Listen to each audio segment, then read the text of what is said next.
Before the next episode of X Job Downloaded starts, I have a big favour to ask. If you've enjoyed any of our episodes so far, please can you click on the follow button on your platform. I'm on Apple, Spotify, Google, Amazon and YouTube.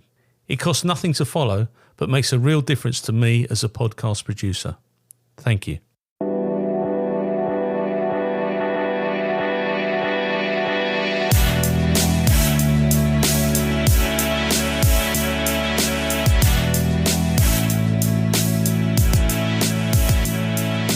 This interview is being tape recorded. My name is Paul Maleary and this is X Job Downloaded, and today I'm going to interview Sandra Mosely. Now, Sandra was a member of the Metropolitan Police and is now running her own business, but we'll come to that later on. Good morning, Sandra. Thank you so much for seeing me on this Sunday morning. Good morning. Thank you for having me. Sandra, where did it all begin for you? Right. So if I say my earliest memories, probably when I was about 14, 15, and I was trying to decide what I wanted to do. And so I looked at three areas, really: nursing, social worker, police officer. And I just looked at the pros and cons of each. And I thought, actually, policing probably suit me better because it's not so narrow, in the sense that nursing, it's one thing, and social worker might have been too much because, again, you get so involved. And actually police, you're a bit of everything. So I thought, actually, that's really good.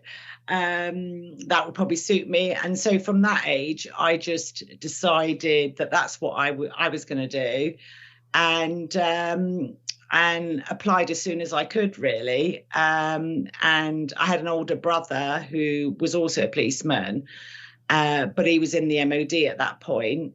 And then he later transferred to the Met as well. So, and I just really liked what I saw, and I thought it'd be really interesting. That's really cool. But you come from an Italian Catholic background, I assume, and yeah. Large family. How did your parents take the fact that you were going to join the Metropolitan Police? They were really proud, actually, because my mum and my father had come over from Italy. Well, my father actually stayed behind, from what I understand, to work, and went to Germany, did peace work and stuff like that in the 60s. And my mother came over because she had a brother who lived here in northwest London. And so I was later born here, so it wasn't with me. I'm one of seven, and I'm the seventh child. So me and my sister were born here, but my mother came over with 5 kids, and out in Italy. So they came from originally this sort of southern part. And unlike here, the south and the north are very different, in the sense that the north is where the money is, really, and the south is the poorer part. So for a better life and for work, they had decided to migrate over here. And in those days, you could do that as long as you were sponsored. Right. And so she was really pleased, because the police there in the south, I think she always found, were a little bit, towards the Carabinieri. It was very authoritative. And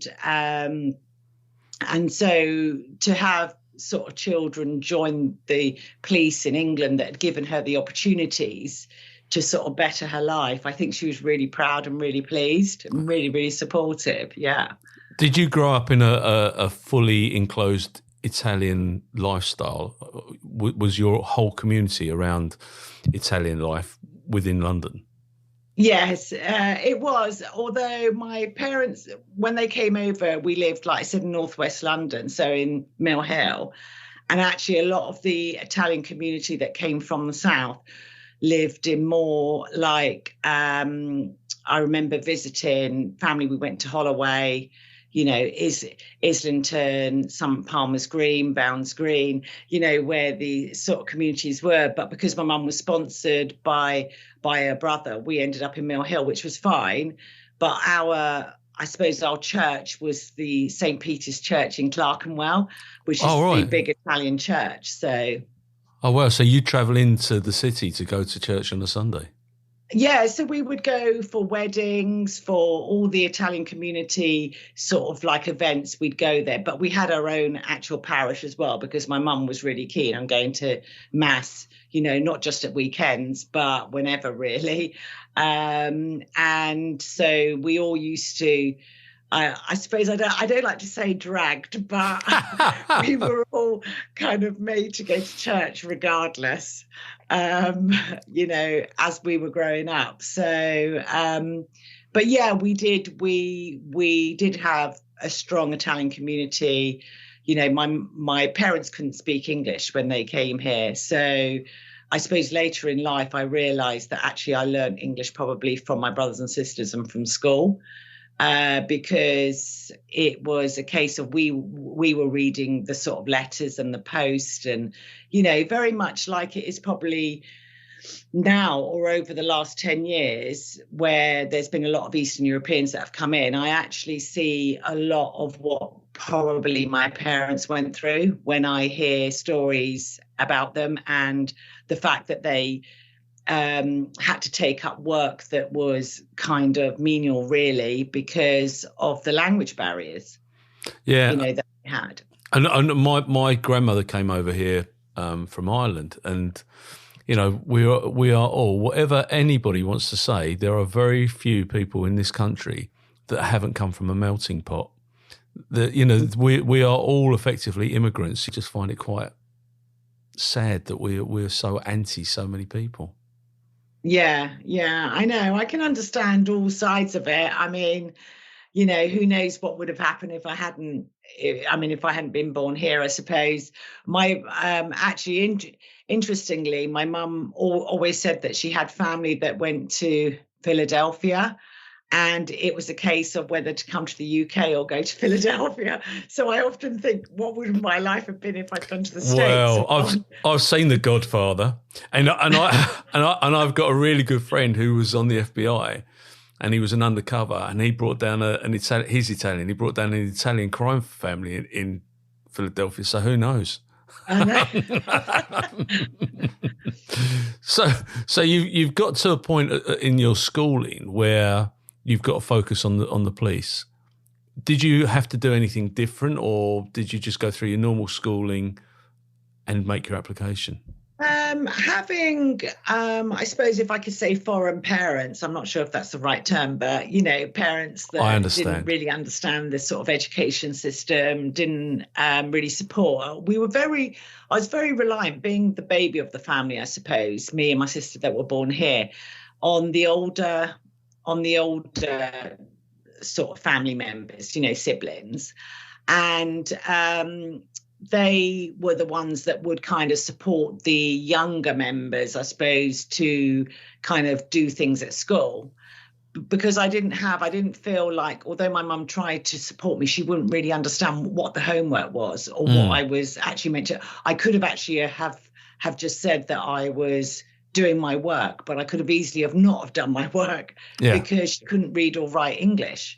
So I suppose from that perspective, I worked harder, because I suppose for me it was all about my self motivation, and from other sort of siblings telling me to do well and encouraging me. So I was lucky in that way. Having a big family has its pros and cons. I'm not going to lie. Well, no. Because, I went on, a lot of people have really large families later on because they feel like, they've come from a big family. I went the other way because I just thought, I don't really want to have a large family, because I saw and understood the sort of struggles that my parents had, and I suppose, and throughout the other siblings. There are 16 years actually difference between me and the eldest. So it's like another generation. So I felt like my older two sisters, they were like the sort of mother head, and guiding everyone else through, which is not ideal. You don't want your kids to take on responsibilities that you should as a parent, but, 40 years ago plus, I suppose that's just the way it was, and we made it work. Yeah, well, I've got my dad's youngest brother. My dad's one of 7, and my dad's youngest brother is closer in age to me than he is to my dad. Yeah. And yes, I've got a niece who's 4 years younger than me. Yeah, so it's just, that's how it goes. And I've got I've got second cousins in Boston who are the same age as me. So, and my dad's 80 this year. So, in fact, I've got cousins that are second cousins are a lot younger. So I've got that commonality with them that they've got no contact or no commonality with my dad. It's just strange how big Catholic families work. Yeah, so I suppose looking back, reflecting, I never went to university. I didn't do A-levels. All those things came later in life. I wasn't the same learner as I was at sort of 15, 16, as I am now. Yeah. Or as I was as I grew when I joined the police and did courses and grew as a person. So it was very different to going to school and I suppose what I was sort of learning and trying to achieve, because the aim, I suppose, at that point was to do your mandatory trade like schooling, but then get a job. That's what the ethos was really about in my family at that time. Yeah. And so I left school. I had like evening jobs anyway while I was trying to study. And then I went and worked for a building society in London because I knew that when I applied for the police, it would look good. It would look favourable, that I was in a position of trying. You were told all these things. So when you contacted recruitment in those days, or whoever it was, a phone call, they would say, go and do some voluntary work, go and do this, go and do that. So I had an agenda. I wanted to join and I thought, right, what's going to get me to the best place? So I did that, and I didn't even, back in those days, pass my maths. And I went to the Building Society in London, had an interview, and I had to sit a maths test. But sort of luckily I passed. And I started my career in the Building Society for 2 years until I joined the police. In those days, it took about 1.5 years for me to actually get a date. Right. So I applied at like 18. And or 18 and a half, I think it was then, you had to apply. And then I joined when I was 20 and a half, and I was absolutely delighted. But I felt like I'd always progressed, because obviously, like I say, I had to do other tests to be able to get into the job that I wanted to do. And I managed to do it. And I didn't really have support from my parents in the sense of sitting down and going through tests with me and saying, right, not like it is now, like mine. I have a real strong emphasis now with my kids growing up. Education has been the primary focus of what they do, to the point where they say, Mum, you're such a pushy mum. And all that.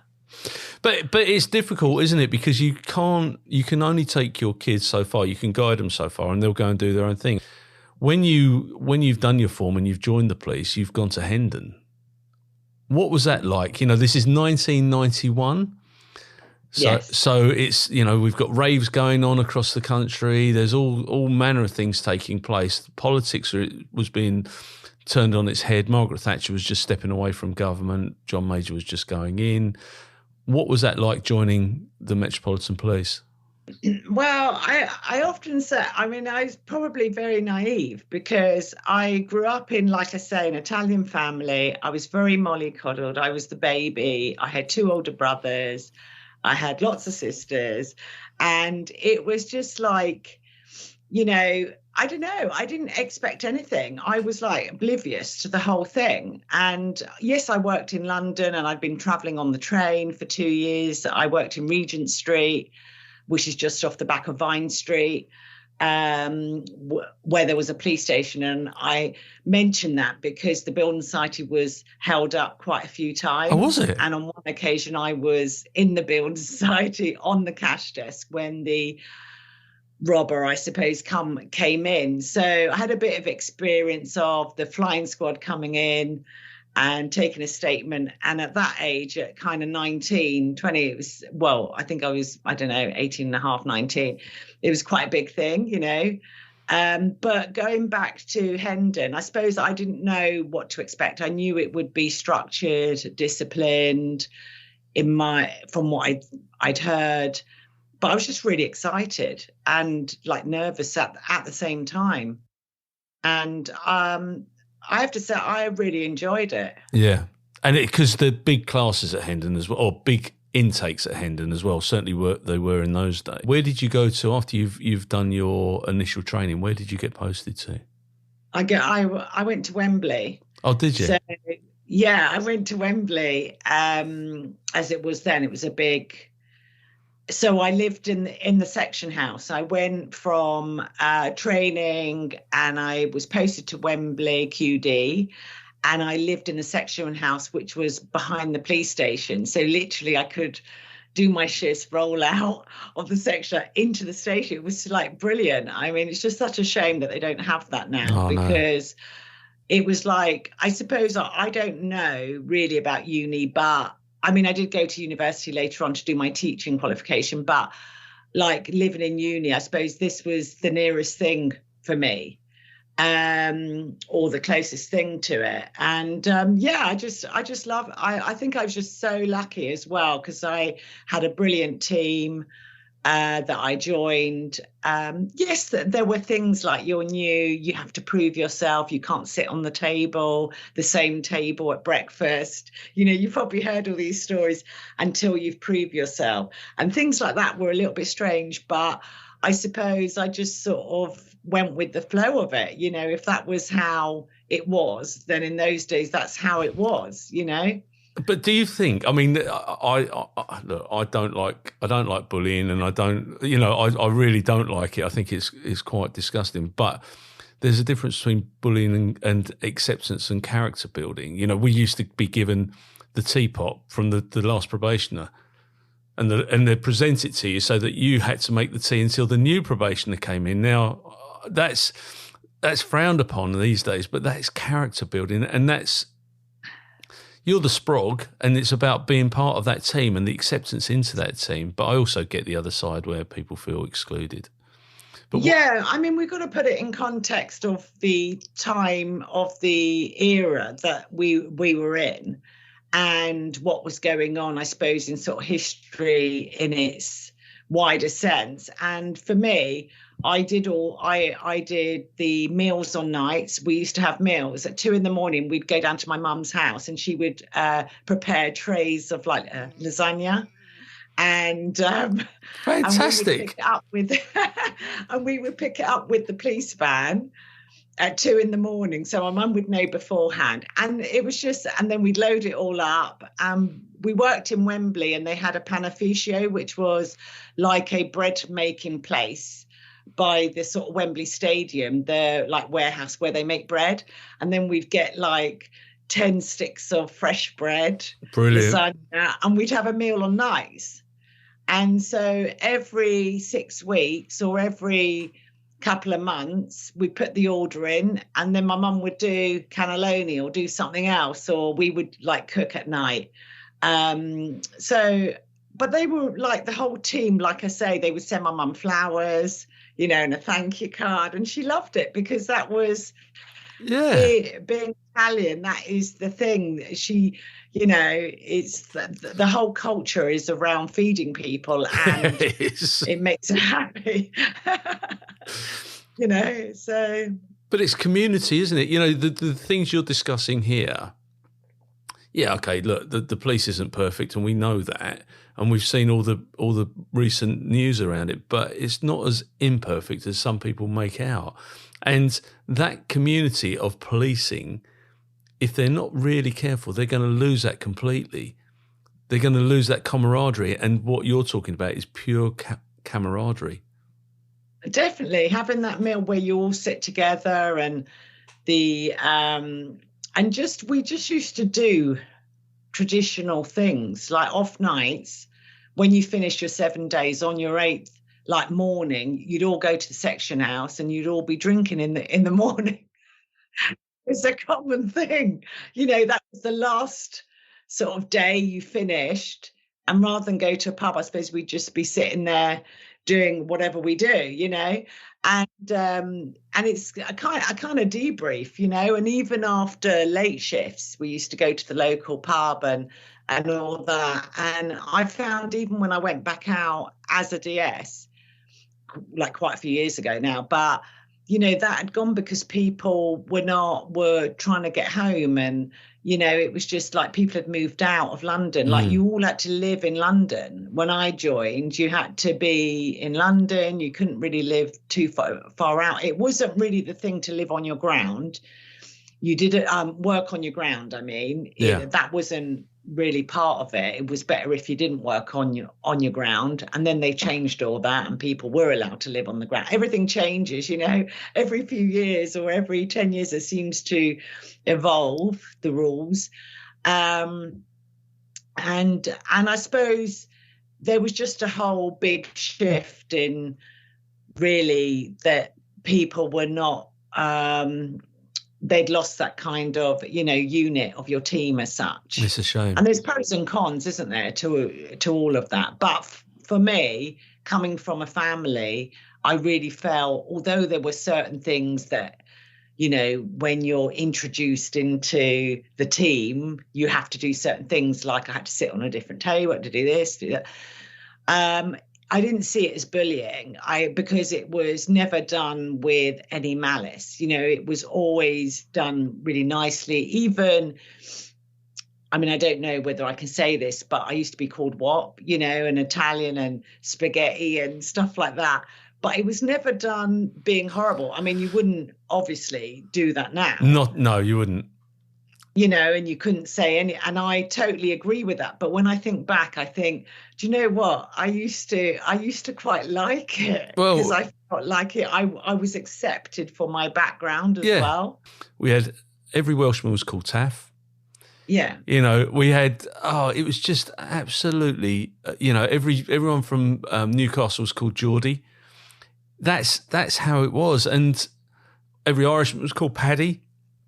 It was just how, or Spud, that's just how it was. I mean, we had a guy in our office, and his name was Martinez, and he got called Spicky. Okay. Yeah. And because we had somebody join us who wasn't into it, didn't agree with it, which is fine. And they said, "Well, what's your name?" He said, "Well, it's Spicky. That's what I've been called since I joined. Since I joined the job, that's my name."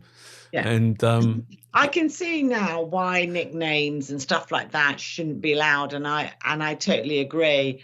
And actually, you wouldn't say any of those things now, and that's right. But in those days, it was a very different place, and a different era, and a different ethos.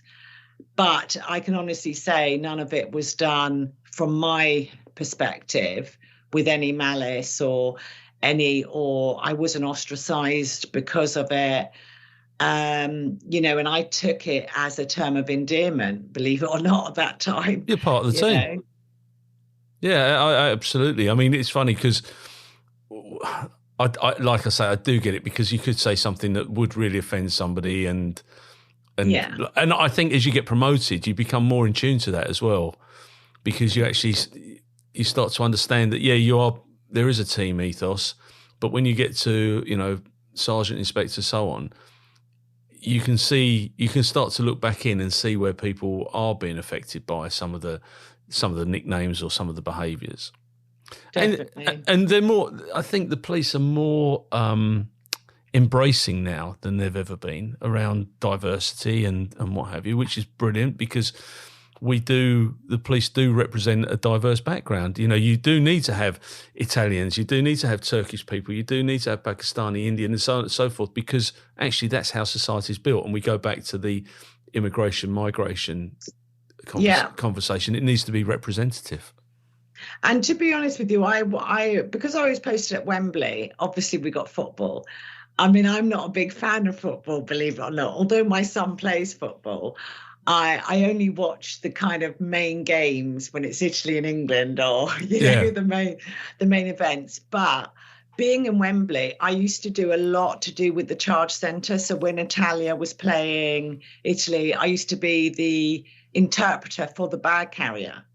Brilliant. So, and then I'd go into custody and I could read from the sheets, or I could explain. I'm not qualified as an interpreter or as a translator, but I can use my conversational language skills to help out. So every football, I used to end up having to go to the match and do these kind of roles. And I quite liked it, but in some ways, because I felt valued for what I brought. Whereas growing up at first, when like speaking Italian, I never really wanted to speak it. I never really wanted to show people that I could speak Italian. I don't know why. I just didn't. And but I suppose when I joined the police and started using my skills and stuff like that, then it was a real acceptance. But I would go from, I'd go home to my parents and I would speak to my mum in like Italian. So I would just change from one language to another. And like people were like, oh, that's really bizarre. Like they couldn't get their head around that. And I think to a certain degree, I think some of my thinking is done in my own language as well, Italian. Yeah. Because I translate things in English and I say things that like people have picked up on it. So I would say, close the light. And my husband would say, you don't close the light, you switch the light off. But in the translation, how we would say it is chiudere la luce. And that would be close the light. So right. It didn't completely translate. That's brilliant. That's brilliant. I find it fascinating. I interviewed a guy early on called Alan Evershed, who was the chief superintendent, and he carried the radio at the 1966 World Cup final. I mean, absolutely fantastic. Yeah. So what year did you leave Wembley? 99, I think it was. 1999. So you were there for Euro 96 when they had all the, the international European championships there. Yeah, so I was utilised during, we had the charging centre at Wembley. We had loads, like we had the car pound bit, there were loads of different, it was all done at Wembley. Yeah, so I spent quite a lot of time. So I did sort of uniform for, quite a few years, but in that time period, we had a lot of squads. So actually, although I was a uniform officer, I was taken off after a few years, and I joined various squads. So I joined the burglary squad, and we had like burglary squad, drug squad, robbery squad. And I did a bit of, so I joined the burglary squad, and the DS in charge of the burglary squad, the robbery squad, he was an ex-flying squad officer, and he was a surveillance trainer and camera competency and stuff like that. And so he did our training. Back then, we didn't have like a dedicated course as such. Right. It was very different. We used to run our own informants. Now it's cheers, it's all done part of a team, it's all properly managed, I suppose. But back then, you would try and cultivate your own informants. It was brilliant. It was brilliant. You would run your own informants. Yeah. So he did our training. So I did some sort of basic street surveillance training. And back then, to get in the CID, it was about how many informants have you got? How many, slips have you done? It was all like how many intelligence reports and stuff like that. So it was very much a case of you being really, really proactive in what you're doing around that to join the CID, to show the detective in like chief, whatever, that you were really keen, So I did like those courses and the camera competency and a bit of surveillance. And then they had decoy work. Back in then, it was all undercover decoy work. And I had very dark hair. I suppose you could say I've got olive skin. And working in Wembley, there were a lot of robberies on Asian women. And so I dressed up in a sari and, Punjabi suit, and they'd have makeup artists in, and I would be a decoy. So I'd be an undercover officer as a Indian lady, an Asian woman. Fascinating. And so, yeah, that was quite scary. I bet it was. I bet it was. But good. Yeah. But good. It was good experience, And I mean, it's interesting because I've worked on the other side, on the peripheral of a decoy, and to watch somebody walking down the street hoping that they're going to get robbed. I mean, that's what we're looking for, somebody not to get robbed, but to be approached so we can grab all the suspects.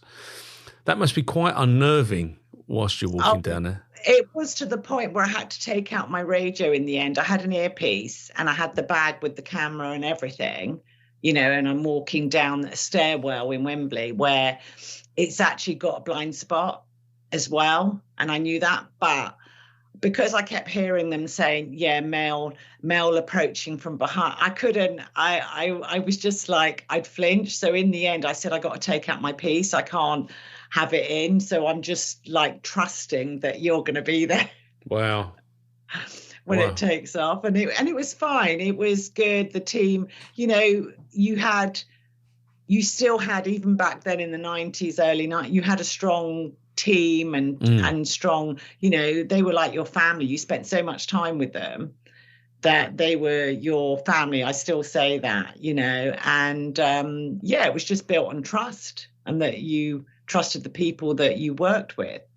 Yeah, and it was fine. It worked out fine. So I did all that, and then joined the CID. No, actually, during that time, so that period when I was at Wembley, then the chief, or the CID chief, said, right, there's an attachment, secondments come up to the murder teams. I want you to go.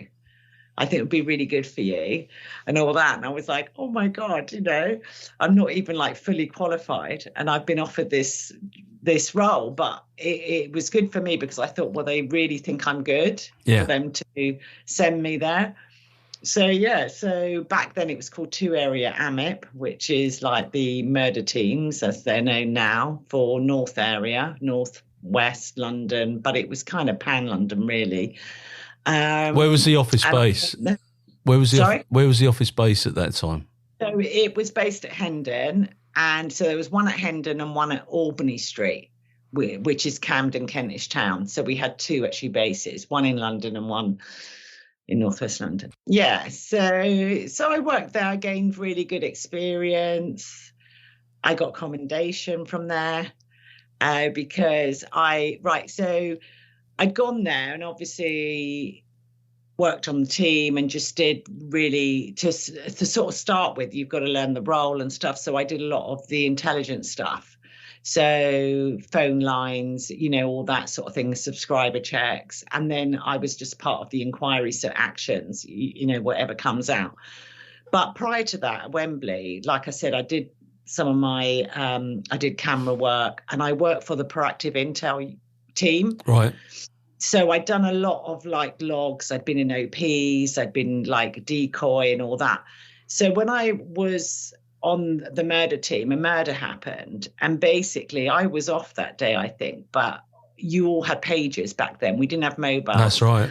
And so I phoned in, the pager went, I phoned in, and they told me of this murder, and the MO was really, really distinctive in the sense of how this murder suspect did things within this house. And basically, because I'd been on the proactive unit and it was on my ground, it was on the sort of Wembley ground, Colindale, the Hyde, in Colindale. They told me the MO, and I just thought, do you know what? I know someone who actually does that, because back in those days, you knew all your of course you offenders. did. Yeah, absolutely. And I'd worked in the intel, and you knew it. Now you don't, because it's all very much changed. The areas are bigger, but you knew the people within your patch, sort of thing back then. And so anyway, so I phoned in and I said, look, I don't know, this is a long shot, but obviously I've worked on the proactive unit, blah, blah, blah. And this person that I've been looking at previously, he is a burglar, but he does certain things, and and I put his name forward anyway. They took it they did all their inquiries, put it into the system and all that. And ultimately they found obviously DNA, and it matched that person. Wow. And from that, I got a commendation for sort of like identifying and putting up the person, putting them forward. So that was my like claim to fame. That's brilliant. Do you remember the name of the suspect? I do, but I don't know whether I'm allowed to say because he's still in prison. Well, you can say. If he's locked up and it's in the public domain, you can say. Oh, right. Okay. But he, I think they changed his name. If you'd rather not, I'm not offended. Yeah. But so he's still locked up for that crime. Yeah. Can I ask what his MO was, though? Yeah, he was a climber. So he climbed through a small window. And once he's in the property, remembering back, because this is a long time ago, but he would turn the picture frames round. So if you had pictures in the bedroom or anything like that, he'd turn the picture frames round, and he would cut wires or things like that. And it was really, really distinctive in that sense. And there was a bit of a build-up picture in the sense that he'd been caught, or someone had been put forward very similar to him, who a victim woke up and this person was sat at the end of a bed, and then he obviously made off. It was just a little bit strange. And just because of the location, proximity of where this person was, what their previous was, I suppose I just thought, well, it's a long shot, but let's put it forward, But that's forward thinking. Well, that's what it's about, isn't it? I suppose if you've got that gut feeling, you just got to go with it sometimes. Yeah, even absolutely. if it doesn't work out, it doesn't work out, but that's brilliant. Did you enjoy I mean, I loved working on the murder squads, but did you enjoy that time? Yeah, I did. Yeah. Well, I mean, it was tiring, but it was good. Yeah, I did. Yeah. And then after, so yeah, it was nice. It was a total different, but it was such a good experience because you learn everything you learn in fine-grained detail, of what to do, even interviews and just the whole thing, house to house. I did a lot of house to house inquiries, house to house, just subscribers, like I say, intelligence checks. You just learn everything in more detail than you would if you're working at a local station. Oh, absolutely. But it's interesting because of subscriber checks, we're talking about a time where mobile phones were just in their ascendance. And if we went to any of the main companies, Vodafone, O2, whatever they were called before, 3, it was so easy at that time to get subscriber checks. And then you have an authorities bureau. And it just became so cumbersome. And I get it because of data protection, now GDPR, but a lot of crimes were solved from subscriber checks and putting that analytical product together. And even if they were home phones, back in the day, I can't remember the details, but we still had people that would do those charts, with all the phones and a kappa and people, etc. So it was. It was really good experience. Yeah, absolutely. But I2 and a kappa charts. I mean, our walls were littered with them. But they solved crimes. It actually put people on homes. It put people in the right place. And it was a brilliant. But if you had an investigation that was so big, the charts were huge, and you'd have to break them down even further. But it's a fascinating science, and I think what we're discussing, the public at large don't understand this. They think that it goes into a machine. They don't understand how much work goes into investigating any crime. Used to be, but any crime. But now, the more serious end of the market, there's so much gets thrown into it. And it's not just murders. I mean, we worked on a serial rapist as well that had raped multiple women, And that was taken as well as part of the murder team's job, one of the jobs. And sometimes you'd be on your team, but you would be lent out to other teams to do inquiries. Yeah. So you still have your own stuff. Plus, you'd be helping out on maybe CCTV or house to house, or back then, I suppose they didn't really have CCTV other than in shops, those old machines and hard drives and videotapes and all that you would be seizing. But I would say it's the best experience ever to do any of these kind of specialist roles, because you learn so much in depth, of what actually you can do. I think the hardest thing is then transferring that knowledge and scaling it down when you're on a sort of local police station or borough, is scaling everything down, because you don't have the luxury of having loads of people to do house to house and, inquiries. So yeah, I agree. I never thought about it, but you're absolutely right, because now I think back, when I got promoted off of there, I was trying to attack every investigation as if I was still on a major crime.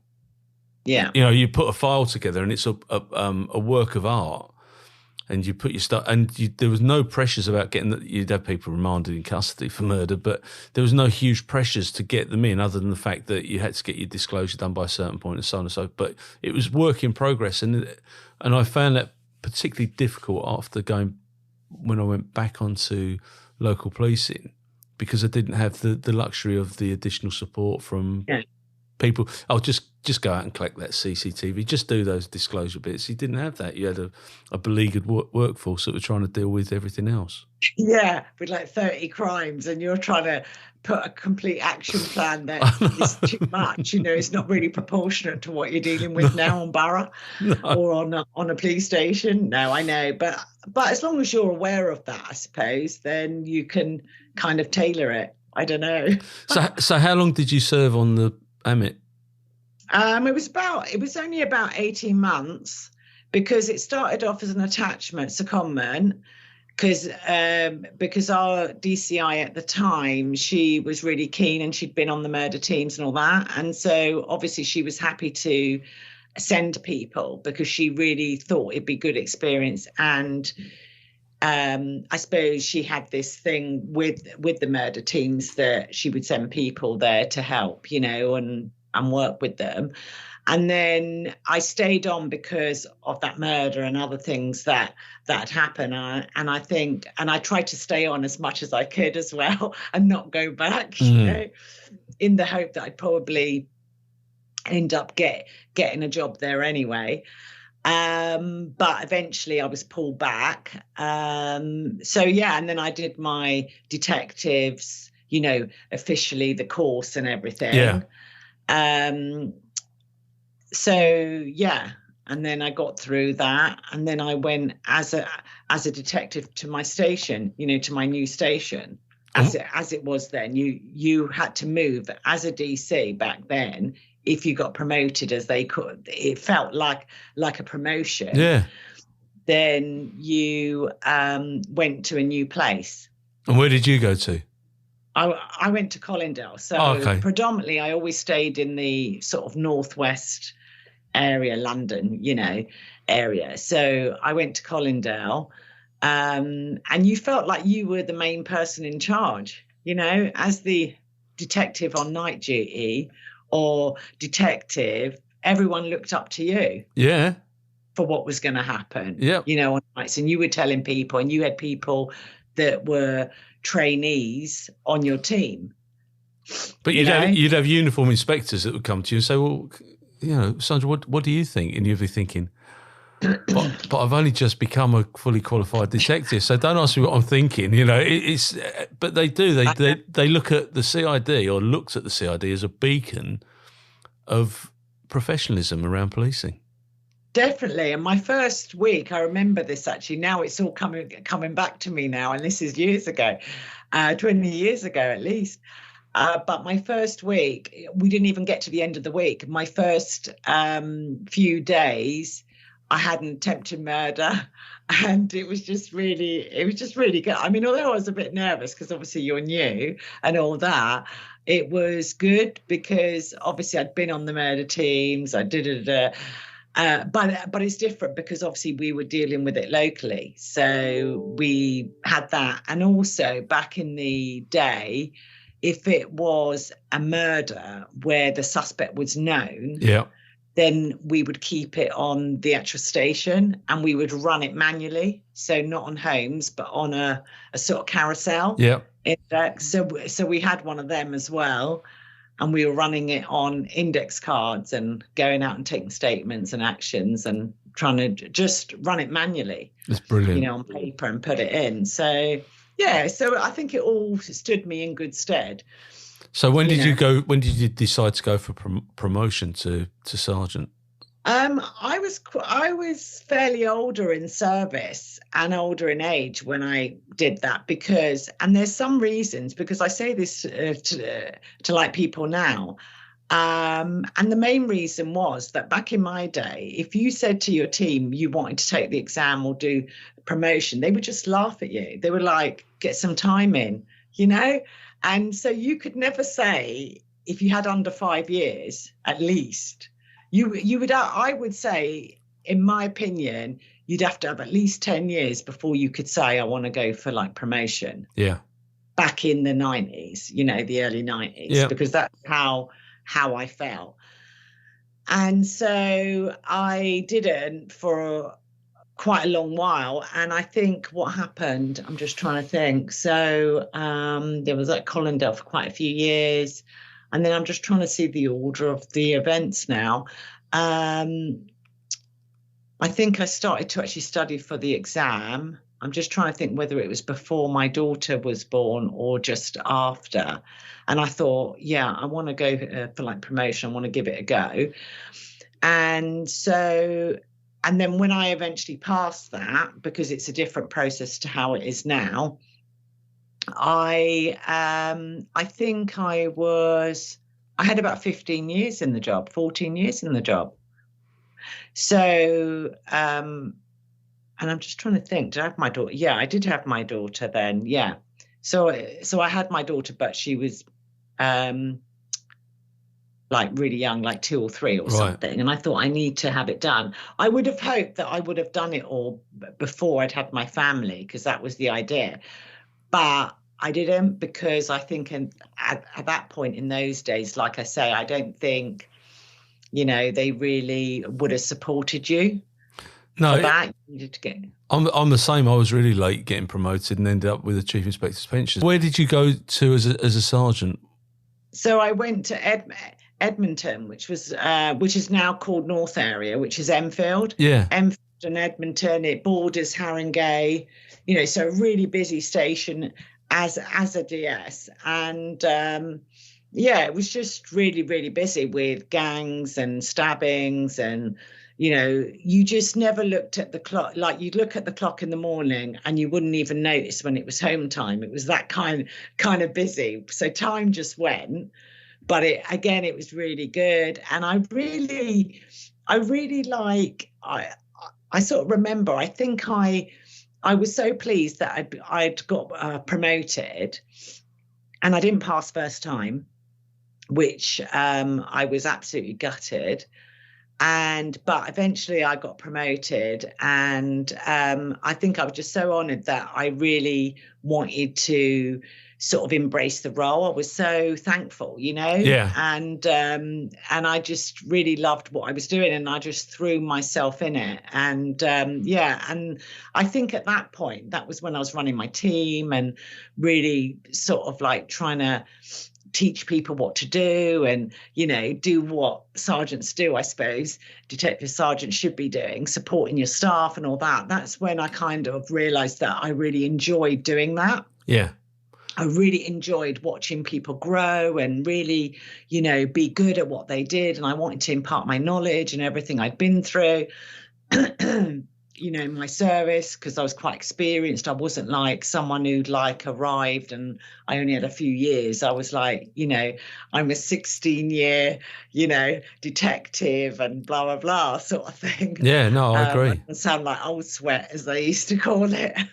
but that's what counts. And I went for promotion because I got sick to death of being given disclosure on murders by someone who hadn't got the exams. And the only way I was ever going to get the acting was to get the exam. And I thought, well, that's what I'm going to do. And as soon as I got the exam, I went straight into the skipper and said, look, I've got the exam. Yeah. That person hasn't got the exam. I'd like to do the acting. Well, it's a fait accompli. They couldn't say no. Yeah, and because you were legally qualified. Yeah. And that's how it worked. So you've gone through the rest of your service. How has that progressed as a sergeant? You've then taken your inspector's exam. No, I didn't take it straight away. Right. Because I had my son, and I think I just found it really, really difficult balancing, working shifts and having now two children. And obviously, it was just hard. And my husband's a police officer as well. Right. And I suppose he's always been frontline policing. So he's uniform. And so I had to decide at that point, right, one of us, something's got to give. Yeah. Because I've never wanted to have latchkey kids, and there's nothing wrong with that. If people want to do that, that's up to them. But, I have always had childcare and help from family and friends at times. But it's always been really, really hard, because I used to ring my childminder at 7:00 at night, and she'd say, you've got to come and pick up your baby, your child. And she goes, it's 7:00, sort of thing. And I just couldn't leave because I was at stations busy and stuff like that. And you're always torn with feeling guilty and feeling like you want to do everything that you possibly can at work, but also you have chosen to have kids as well. But I don't know, it's just hard. And so basically I just thought, well, this isn't working. What can I do? And so the murder teams, I always wanted to go back to the murder teams. And I thought, I can't give it the hours, because when a job breaks, you've got to be there. You can't, even though people say, yeah, we take part-timers, we welcome women and all that. The reality is that you wouldn't want to go home. You'd want to be there anyway. Yeah. So instead, I saw a job advertised to run the training team for the murder team. So do all their training. So they're sort of serious and complex, like CCTV, forensic, all that sort of stuff, but put it together. And back in the day, the training unit for the murder teams had their own training team, and they had their own courses for like murder detectives. Yep. So you would join the murder squad and you'd go on a course. And so anyway, and because I'd been on Borough recently, I'd been on the murder team previously, I suppose I got interviewed and boarded, and I got the job, which again, I was really sort of thankful for, because it meant that I could work days. Yeah. But the idea in my head was I'll go in as the training supervisor, manager type thing. And then hopefully as my kids get older, they'll all know me again and I'll be able to get back in, and do that job. Yep. So it's getting that foot in the door again. And so I did that for a while, but it was coming to a period where all mandatory training and all training was being reviewed across the Met, and they only wanted mandatory training to be run by sort of like Met Training Hendon. Yeah. And so they weren't going to have specialist training for the murder teams outside of the core mandatory training. So I knew that was going to probably come to an end, and I couldn't, at that point, I still wouldn't be able to give the murder team my time, and I knew that you would need to do that, even though people kept saying it's fine, we have people working part-time, blah blah blah, you can work on homes or something else. Even if you're on homes, even if you're an indexer, you've got to be there. And I knew the reality of it, and then it would I think it would cause me more stress in my life, trying to balance everything. So a job came up at Hendon at the Crime Academy, running the Detective Sergeant's course, so part of the senior faculty. Right. And interview training and stuff like that, and running their course, serious and complex crime. And I thought, I'm going to apply for that, because that again would give me the chance to still work days and not work shifts, but also I'm still in with it. I can still impart my knowledge.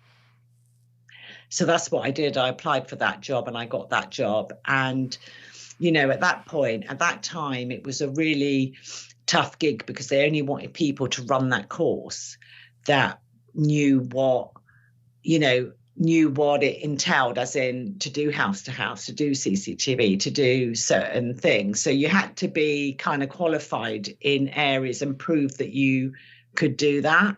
So it's not just a case of going to training school and you get a job as a trainer, because it was a really specialist course. Yeah. You know, specialized. So I was really pleased that I got that job, because I thought, yeah, they obviously think a lot of what I've done, maybe. She says. Yeah.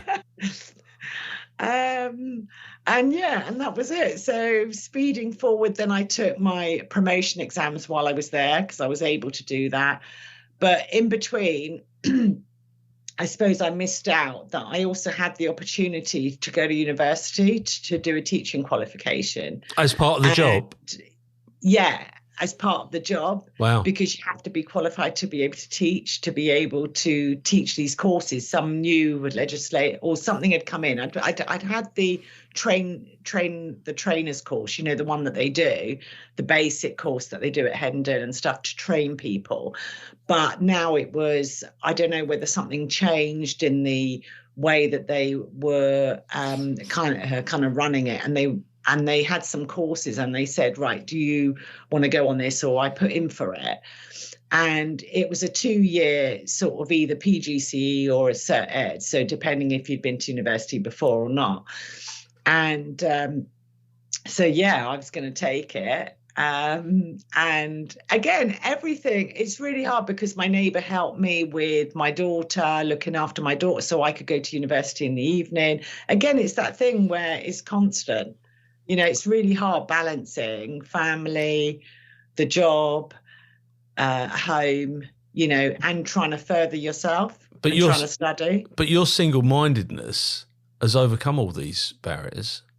You've actually got on with what you wanted to do and balanced the family life as well. And I understand. I mean, I was an absent father for many a time. You know, we'd have a murder or something, you know, something come in, I'll be working late, undercover stuff or whatever it may be.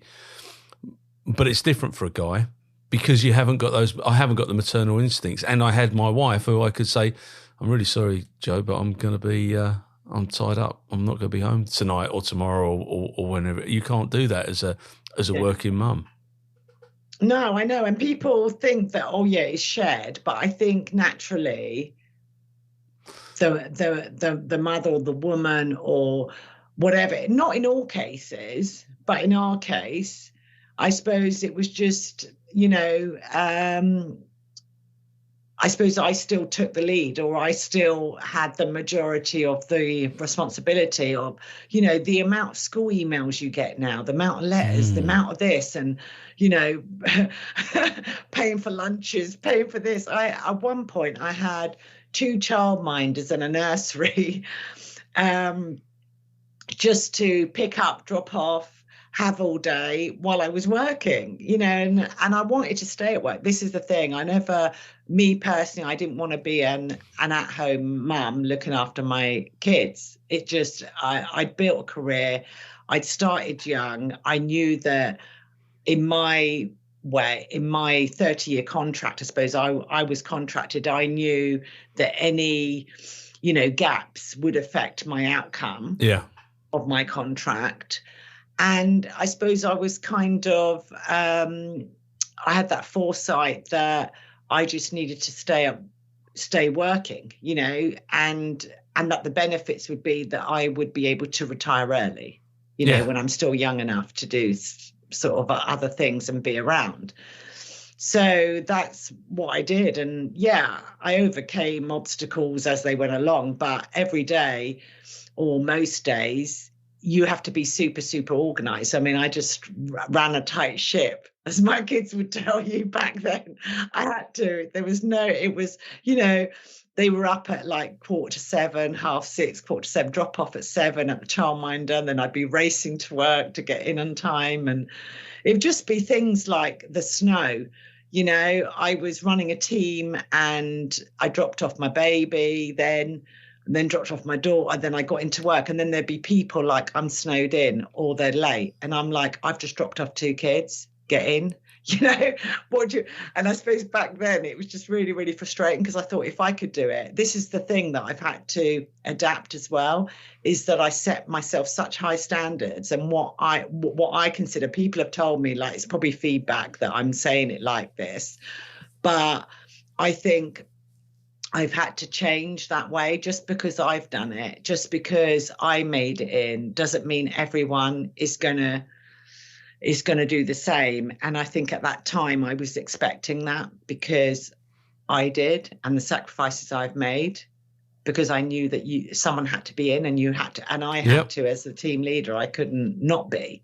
And if I've managed to do it, whether it's been hills or what, and I've managed to still make it in, then it was just a little bit frustrating when people couldn't, you know, or didn't want to. Yeah, no, they've used it as an excuse not to be in. Yeah. And that, I'm with you. Although I've got to say that some people have different levels of snow.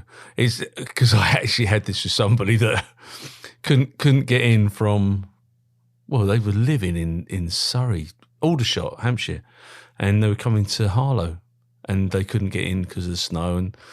And they did this a number of times, and in the end, I got a bit fed up with it, and I asked the traffic guys in all the counties just to have a look at the roads, and the roads were clear. And guess what? They went and knocked on his door and said, "Get yourself in." Well, that's one part.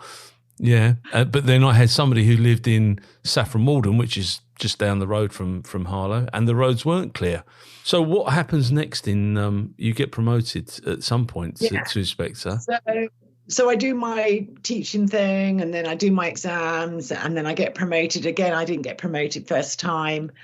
You know, I felt like everything I've had to do in my life, I've had to really work at, but it's made me the person I am. And I suppose even from being a DS, and then when I got promoted as a DI, I think I really, because of those times where I didn't get it first time, it has made me the person I am, because I really wanted to learn why and where I'd gone wrong and what happened and how. And I suppose now that's what it led me to when I got retired, is that I decided to do the promotion stuff and set up my business, because I really understood then where I'd gone wrong and how I could help other people. And I just found that people were really secretive and didn't want to share their knowledge around it, because they had to pay for a course or they had to go on. So why don't you? There was no, but as a manager, when I was a DI, I still used to run. So while I was in the job for years, for a good few years, I used to run classes. I used to put on kind of, you know, actual sessions. I used to organise mock boards for people. So practice. So on top of my core role, even if it was in the evening or weekends, I would make sure, and I'd have people not just from where I was. So I went to actually projects for a while. Even on project, it wasn't just from my immediate, it was from all over. So people had heard and across the Met. And it was a lot of specialist people as well, because I think they thought that I was quite niche in the way that I've been kind of in specialist areas. So I'd be able to help them because they're from counterterrorism, or they're from murder teams or intel or projects. And actually they had real sort of challenges trying to sell their stories and their you know, work that they had done, when actually, you know, the sort of best actual evidence comes from a lot of these areas, because there's so much. It's the breadth and depth as well. Yeah, absolutely. You know, that you talk about. And so I was doing it. So I suppose because I'd learnt myself so much, and I did have some help, along the way as well from some really good people. And I picked someone. I had a detective chief inspector, a female. And I remember when I was going for it and I'd asked, I picked the most critical person. She was really critical but really harsh. She came across really hard. And I thought, you know, if I'm going to have a mock board, I want to have it with the person that I know is the toughest to kind of get through. So I asked her if she would do my mock board and all this. And I learned so much from that mock board. And I had like 2 mock boards, you know, 2 or 3. And but the feedback from certain people that had helped me along the way was so invaluable. And I learned so much from that. And it was so genuine, you know, real, like the feedback. I don't want people to just say, yeah, it's okay, or no, I want it to be really candid feedback, you know. So I'd learned so much. So I just thought, you know what, I'm enjoying seeing people pass when they haven't been able to, and they've had challenges. And then I got involved with the Sikh Police Association. I think I helped a few people that were part of that group, and then they were sending people to me. Brilliant. And also because English being a second language to myself and understanding how people think and, you know, the sort of challenges. And I supported that group. And again, I got an award from them because they felt really supported as a community or as a police family. And it kind of went on from there. And then when I was deciding, and to be honest with you, it was a really hard decision to make because I joined in April in 1991, and I couldn't decide even in April if I was going to retire or not. And I actually retired in July in the end. And the only way I could sort of come to terms with the fact that I needed to retire was by telling myself that I have to go. Everyone has to leave at some point.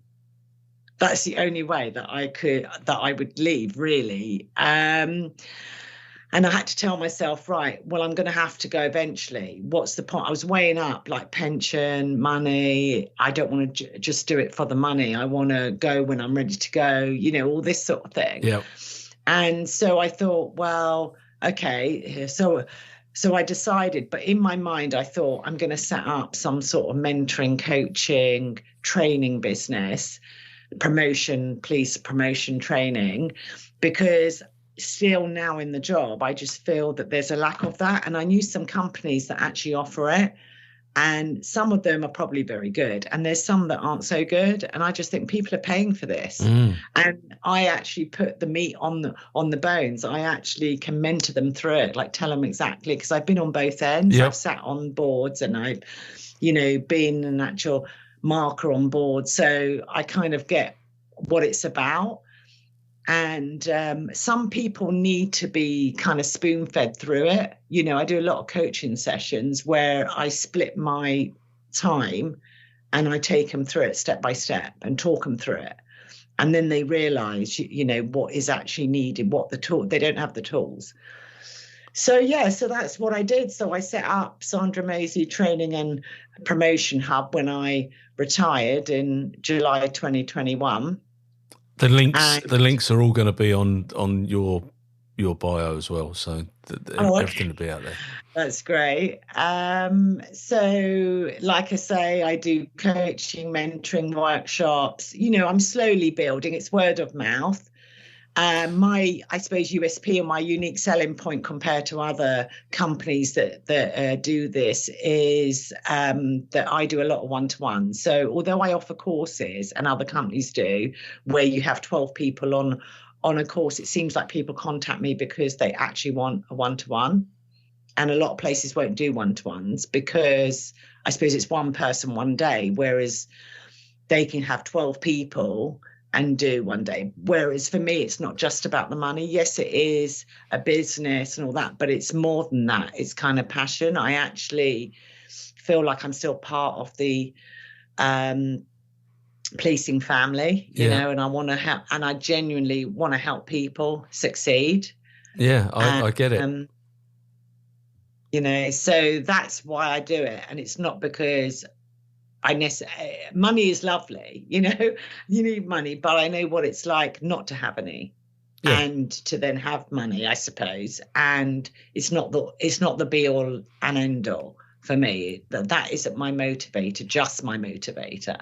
So so I do that. And so I run that according to the timeline. So I've had people contact me from Wales. I've done a application review. I've had City of London on the application and board, and the Met. So really, if it's competency value framework, then I'm very good at interpreting what that means, and I can do it for any force, really. Yeah. It's just a matter of, guiding people through that. But predominantly because I'm known within the Met, I suppose it's word of mouth from people that have been to me or used me to kind of spread the word, really. And what do I do more than other people is that I've been there, I've done it, I've been unsuccessful and I've been successful. And I suppose from learning from that, it's helped me really understand what they want. So that. And then I got contacted by a consultancy company, when was that? Last year, to whether I'd come back on a contract and do some work for the Met as a training specialist. They just needed someone for like 5 months to help out on this project. I thought about it and I thought, yeah, why not? Because I follow a timeline. So when I've got gaps in my work, it could be that there's 3 or 4 months that I don't actually have work because I follow the promotion timeline. So I took that contract out. That was really good. So I worked last year for 5 months on the new learning management system for the Met. So I still feel like I'm part of that good family. I haven't completely gone away. And to be honest with you, and that's why I do this, because I still want people to know that there are people like you and I out here to support serving and former officers and give them everything that they need for their, I hate using it, but for their toolbox, because if they haven't got the right tools, they're never going to succeed. And there are some really talented people within the police service who need your help, because unless they get that additional support, they're not going to pass their promotion board. I've got friends who have gone through board after board after board, and they're obviously saying the same thing, and they need to switch it up and they need to reinvent themselves, rebrand themselves from a business perspective. Yeah. And that's what they need. And they need a Sandra Mosely in their life, because but they do, because no, I know. I get frustrated when I see instant experts on LinkedIn. Okay, so you've had somebody that has served for 12 years and all of a sudden they become an expert in promotion, an expert in police recruitment, an expert in helping people set up their own businesses after the police. Well, it was like me going to a domestic violence or domestic when I joined the police in 1987 and never ever having a serious relationship. How could I tell somebody else how to live their lives when I'd never actually done it myself? So you and I, we are in the best position to help and support those people that need it in our key areas. And that frustrates the life out of me. Yeah, definitely. And I think, as you said, that people try time and time again. I've had people that are on their last leg, that they've tried 3 times and they come to me and they've been on other courses. I always ask them, have you been on a course? Have you done anything? And basically they come to me and they go, and they're exasperated, I'm never going to do it and all this. And I just say, right, let's start from scratch, and we change it up completely, because it's that old saying, it is true. If you do what you've always done, you'll get what you've always got, and it is true. So you've got to change the way that you're learning, the way that you're actually studying, etc. So I do that. So I understand that. I understand the sort of challenges around that. And I think that's what makes me a little bit different from some of these companies. I'm very personable and it's me, and whereas some of them have got a lot of different people that work for them. Some of them have never been a police officer and they advertise services. So they can't put the meat on the bones. That's my point. They can't put the meat on the bones. They can't actually tell you tactically what you should be doing, what is the breadth, what is the depth of what you're going into, and how you should be selling this, because they don't have that police knowledge and police experience and police talk. So, so hopefully my thing would be, or my saying would be to them, is don't give up. You just need to try a different way. Yeah, and I'm absolutely. the way. Yeah, you are the way. You are the way. I am your answer. I'm the answer. Yeah, but you're very candid. It's refreshing, if I'm perfectly honest with you. What does it look like now, though, away from the policing element? You've got a number of hobbies. You're doing all your different things. A member of the WI, Jerusalem and Jam. Who'd have thought? I joined it, and I think when I left, when I retired, although I set up my business, obviously I follow a timeline, so I have gaps and all that. I just thought, how am I going to fill my time? What am I going to do? I think everyone goes through this, because I read it on Facebook. I'm on a lot of the police retired serving Facebook pages, and I read people's stories all the time. I don't put anything on there. I just like to have a look and see how people are feeling, what the mood is, and all this. And I just thought, well, how am I going to fill my time? So I thought, I've never had, to be honest with you, I've never, outside of the job, my kids, my family, that includes my mom, my extended family, I had very few friends. I've left with a handful of friends, if that. And I never had time to, sometimes I would pick up my kids from school. Other times it would be childminders. I remember turning up and one of the mums going, who are you? And that really, it did upset me inside, but they were just being funny. They knew who I was, but because obviously they hadn't sort of seen me there that much. It was like that film Bad Mums. There's a film out years ago called Bad Mums, where I remember the clip where the mum is driving to the school. She's got a coffee in her hand. They're saying that there's this urgent meeting. She's driving, and as she breaks or something, and the coffee spills down her, and then she gets into the hall where this urgent meeting's meant to be, and it's all about baking bread or cakes. And the woman goes, "You've got me here for that." And I actually can see myself like doing that, thinking, I've come here for this. It's like, it's just so, a lot of people I've come in as quite small-minded, how, they are. And I just think that when I left, I think, right, how am I going to fill this void? This gap of, I only have a handful of friends, like I say, and I just thought I joined the WI, but I'm the youngest person in my village WI. The probably average age is probably late 70s, 80s. But I find it really endearing, and I quite like talking to the older women. It's only once a month that they meet up, and they've had some lunches and stuff that I've been able to go to. But I quite like it because my mum's not with me anymore, and my mum passed away quite a few years ago, and my father did too. And I suppose for me, it's almost like I like to listen to stories. Yeah, I like to hear. And they're so, do you know what? I turned up, they're so well groomed. It is exactly as you think, as you expect. They Brilliant. Come to the do's and they're all like dressed up, and it's just lovely. Oh, but that's fantastic. And this is, what we're doing now. It's about social history. And I hope that the ladies from the WI listen to this, because they don't know 99% of your story.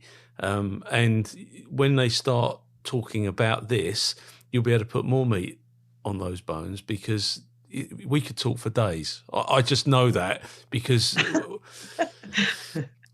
that's our psyche. But the fact is that you engage in, you do all your other stuff. You do your Pilates, your boxing, your cycling, your cooking, you're keeping up your Italian, all the things I'm reading from your CV, effectively your CV. I know. It's brilliant, and it makes you wonder how you've got the time to do these things. Well, I was running at 100 when the pandemic hit. I was 100 miles an hour. I'm not going to lie, it really hit me hard. Yeah. Suddenly, I was stuck at home. I was not commuting. I was used to getting up at 5:15, doing everything. Yeah. Getting ready. I'd do a day's work before I even get into. So this is what I was going to say. So I went as a DI and I worked in South London. I'd never worked south of the river, and I was suddenly at Vauxhall Intelligence, and then at Lambeth. And I was commuting every day. So I was leaving early. It was an hour and a half at least each way. And so when the pandemic hit, and obviously my role, I could work from home, as everyone did. At first, I sort of volunteered to go in because I thought, I don't want to be stuck at home. I'm used to being out and being with people. How could this happen? And I had to kind of calibrate and like calm down, you know. So going back to your question, I suppose I've always had things. I don't know. I don't know what it's like. I didn't know what it was like to just be calm down and actually do something. I'll be honest, to do. So I took up clay club, pottery and art, because even during the pandemic, I wasn't using my creative side. I'm so used to just doing whatever I have to do, you know, my like police work reports, managing staff, everything. I didn't really have time for actually hobbies. And suddenly I'm faced with more time because of the role that I was in. And what do? What is my hobbies? I don't know. I don't know what my hobbies are, you know, because I've never had time to have hobbies. And so my sister-in-law, I'm going to thank her for this, is very arty. She runs a children's nursery, and she got me into rock art, you know, painting on the stones. And I thought, I don't even know how to paint stones. And so she got me into it, and it really helped. It really helped with me. I've read this word on Facebook, decompress. Yeah. It helped me kind of decompress and just, I suppose, just to relax into it, to a slower pace of life. And I think all of that prepared me for retirement, because if that hadn't happened, I'm not sure I could have just gone, you know, and that I would have needed to change the way I was doing things, slowing down a little bit with it all. And my kids were getting older, so they still need you, but, you know, there's a different need. Yeah. And so afterwards, I decided, I suppose, going to clay club, I call it clay club, pottery. I mean, even there, I struggled. I joined only last year in October time, and I got there. And after a few extra sessions, I just said to the woman, do you know, I don't know what I'm doing. I'm not creative. I don't know, like, what, you know. And she goes, well, there's loads of books here. There's loads of this. I thought, books? I don't want to be reading books. I've come here for you to teach me how to... how to make a cup or something. Oh, brilliant. Brilliant. Oh, my life. That's superb. How are the Met going to get more Sandras into the organisation? I mean, we've seen the fallout of some of the idiots that have let us down, and they have let us down, whatever way, you know, for the 30-odd thousand fantastic people, you'll have a handful that have really let us down. How are they going to get more Sandras into the Met? Right. Well, before I retired, I contacted HR and I said, what are you doing around retention of women and experience? Because like I said to you before, I couldn't really decide if I wanted to retire, but I thought, actually, if there's a scheme or something, then, you know, it might help. And I think eventually they emailed back and said nothing, you know, sort of thing. It wasn't on the agenda. And it was a little bit frustrating because I then retired, and then about 9 months later, they brought out a retirement scheme that if you had retired in the last few years or up to 5 years, you could go back, Yeah. you know, and keep your pension and get your salary. Yeah. But the difference was that you could stay in post. So if that had happened when I was retiring, I could have stayed in my post. Whereas if you apply now, you've got to go. I suppose the need is frontline policing. Having gone through, so going back to your question, I suppose that was a little bit frustrating and lack of foresight, really, on behalf of them, I suppose. But now they've tried to correct that by bringing people back in. But going back to many years ago, when I was a DS on Borough, they had something called rotation. And what they would do is that if you were on a specialist team, so murder teams, kidnap squad, you know, flying squad, wherever, after a certain period of time, to put experience back on frontline policing, they would do a rotation. Yeah. Now, people hated it. But that said, I think it was the best thing ever, because I worked with people that came back on Borough that had been on those squads, and they knew exactly what to do with any risk type scenarios. So going back to what we were talking about, scaling it, they were used to kidnaps, they were used to this, but they knew how to deal with serious crime. They knew how to deal with, like, we'd all been through that and more. So my answer would be that you need to do something like that again, because that's where the experience is. You're not going to get people back from those units otherwise, unless you make it a thing. You ain't going to, because people are happy doing their niche role, but there's a lack of experience. Yeah, and it leaves the boroughs really short. And we look at the public criticism around the quality of investigations and what have you.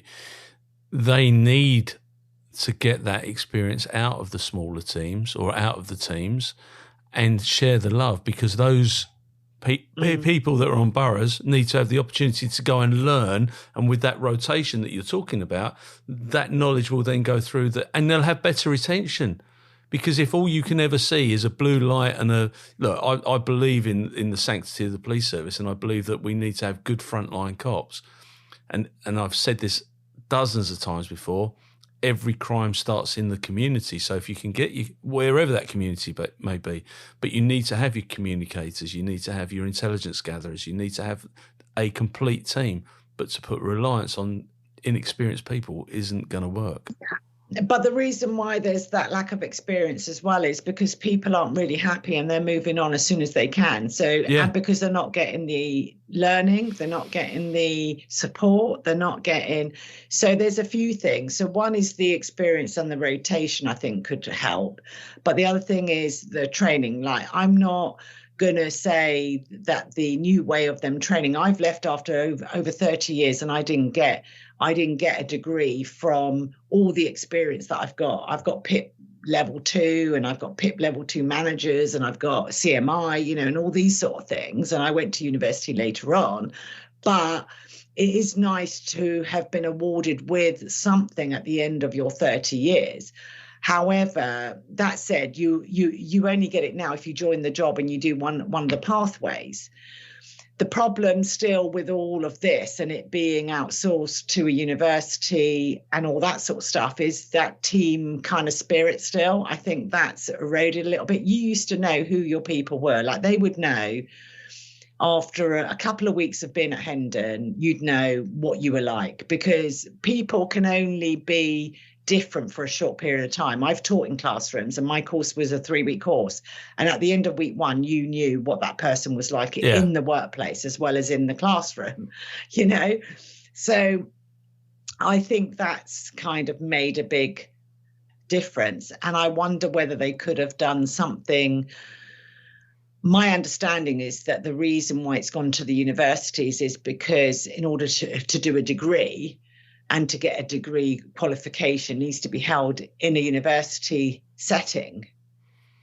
But obviously there's a lot more probably to it. But I think the training and the people that are doing the training needs to be looked at as well.